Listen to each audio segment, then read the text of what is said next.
Un jour ou l'autre, votre portefeuille va perdre 30% de sa valeur. Peut-être 40, peut-être même la moitié de sa valeur. Et le pire, c'est que ce n'est pas un accident. Ce n'est pas non plus une erreur de votre part. C'est prévu et c'est même mathématique. Le problème, c'est donc pas la chute elle-même. C'est ce que vous ferez ce jour-là devant l'écran, le doigt au-dessus du bouton qui vend tout. Parce qu'on le répète partout, la bourse, c'est un casino. Et dans un sens, c'est vrai. Mais regardez bien où est le casino? Il n'est pas dans la bourse elle-même, il est dans la façon dont les gens s'en servent. Une seule ligne, achetée au hasard, en espérant que ça monte. Ça, oui, c'est un pari de casino.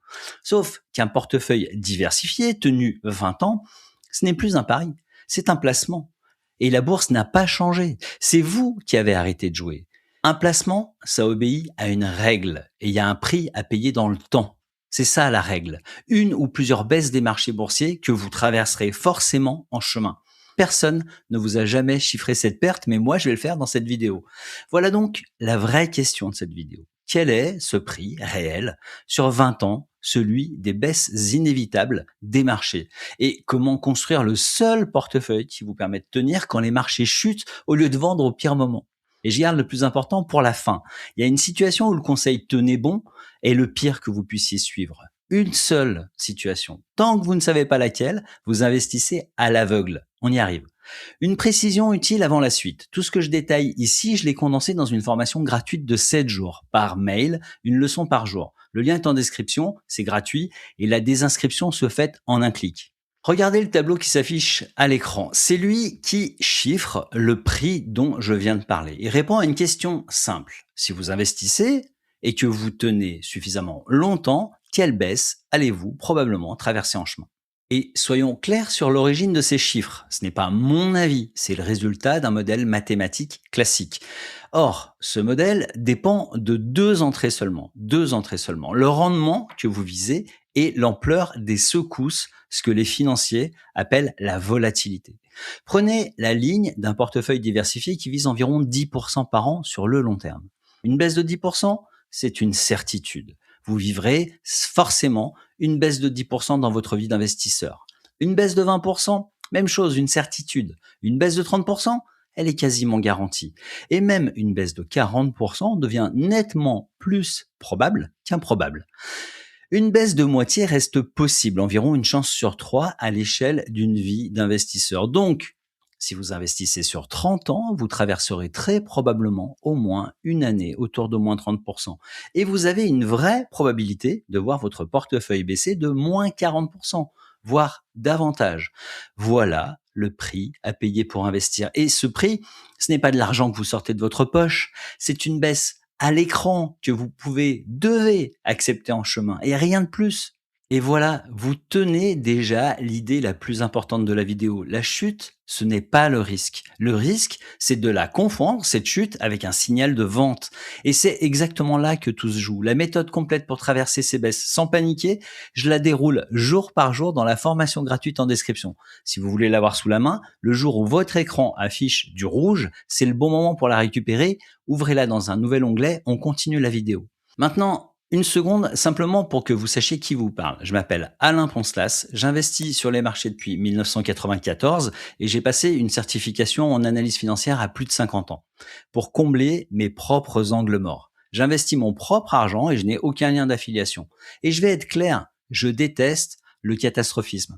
Le catastrophisme, ça fait vendre des journaux, ça fait cliquer sur les réseaux, mais ça ne protège aucun patrimoine. Je ne suis donc pas là pour vous faire peur avec les baisses inévitables, je suis là pour vous montrer qu'elles sont prévues et surtout comment les utiliser ou même en bénéficier. Et vous, la dernière fois que les marchés ont décroché, vous avez fait quoi concrètement? Vous avez vendu? Vous avez attendu? Vous avez renforcé? Dites-le en commentaire, je les lis tous et j'y réponds, ça m'intéresse. Premier point, et il découle directement du tableau qu'on vient de voir, le prix dont on parle. Cette baisse à encaisser en chemin n'est pas le même, ce prix pour tout le monde. Il monte avec le rendement que vous visez. Reprenez le tableau, mais cette fois sur un portefeuille plus agressif, qui vise un rendement plus important. Par exemple, les marchés émergents. Eh bien, mécaniquement, mathématiquement, les probabilités de grosses baisses montent de partout, elles aussi. La chute de moitié, qui était une chance sur 3, devient alors plus d'une fois sur 2. Faisons le calcul. Vous placez 10 000 € sur ce portefeuille-là précisément. Une mauvaise année arrive, le cours descend de moitié. Sur votre écran, vous voyez 5 000 euros. Ça fait mal, mais c'est le prix normal du rendement plus élevé que vous visez. Voilà la règle, et elle n'a aucune exception. Plus vous voulez de rendement, plus le prix à payer en cours de route est élevé. Et voici la question qui dérange. Si ces baisses sont prévues, mathématiques, connues, pourquoi presque personne ne vous les a jamais expliquées? Mettons-nous une seconde à la place du spécialiste qui passe à la télé ou qui vous reçoit en agence. Son raisonnement est simple et il se tient parfaitement. Expliquer des lois de probabilité de chute, c'est long, c'est technique et ça fait fuir les gens. Ce que veulent les épargnants, c'est une réponse simple et rapide. Achetez tel produit et n'y pensez plus. Mon métier, c'est de simplifier. Voilà ce que dit l'agent que vous allez voir dans une banque. Honnêtement, on peut le comprendre, sauf que cette simplification a un coût caché. Quand on vend, acheter et oublier, sans jamais dire le prix qu'on aura à payer, on envoie les gens droit dans le mur au moindre 30% de moins. Ils n'avaient pas été prévenus, donc ils paniquent, donc ils vendent au plus bas. Et c'est exactement le casino dont je parlais au début de la vidéo, pas la bourse, mais des millions d'épargnants qui parient à l'aveugle sur une seule ligne sans qu'on leur ait jamais montré les règles des marchés boursiers. Le pire parfois, c'est que le spécialiste lui-même, le gérant de portefeuille, ne connaît pas ces règles. Deuxième point, ce prix. Les marchés l'ont déjà fait payer plusieurs fois. Et je vous parle pas de théorie. Je l'ai payé moi-même 5 fois depuis 1994. J'ai traversé 5 crashs majeurs. Le crash obligataire de 94, justement. L'éclatement de la bulle Internet en 2000. Les subprimes en 2008. La crise de l'euro en 2011. Et le Covid en 2020. Et je vais même pas parler des tarifs de Donald Trump. À chaque fois, sans exception, des gens intelligents, diplômés sur deux m'ont expliqué pourquoi cette fois c'était différent. Et à chaque fois aussi, j'ai senti la même chose monter en moi, l'envie de tout arrêter, de me mettre à l'abri. Alors, maintenant faisons le calcul le plus violent. 10 000 euros investis sur le marché mondial juste avant mars 2020, c'est à peu près 6 600 euros 5 semaines plus tard.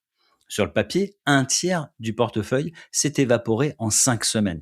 Mais à chaque fois, sur un portefeuille large et diversifié, ce prix à payer n'a pas été payé, il a été temporaire. Le marché a fini par dépasser ses anciens sommets.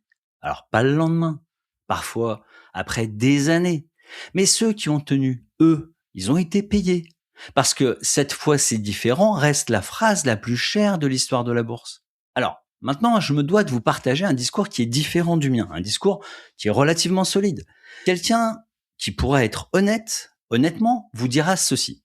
Si vous êtes incapable de tenir une chute de moitié, alors viser le rendement le plus élevé n'a aucun sens pour vous. Parce que vous vendrez au plus bas et un rendement que vous ne tenez pas, vous ne le touchez jamais. Il reste de la théorie. Et cette personne a raison. Le meilleur portefeuille n'est pas celui qui rapporte le plus sur le papier, c'est celui que vous arrivez vraiment à garder quand ça tombe. La seule limite à cet argument, c'est ce qui suit.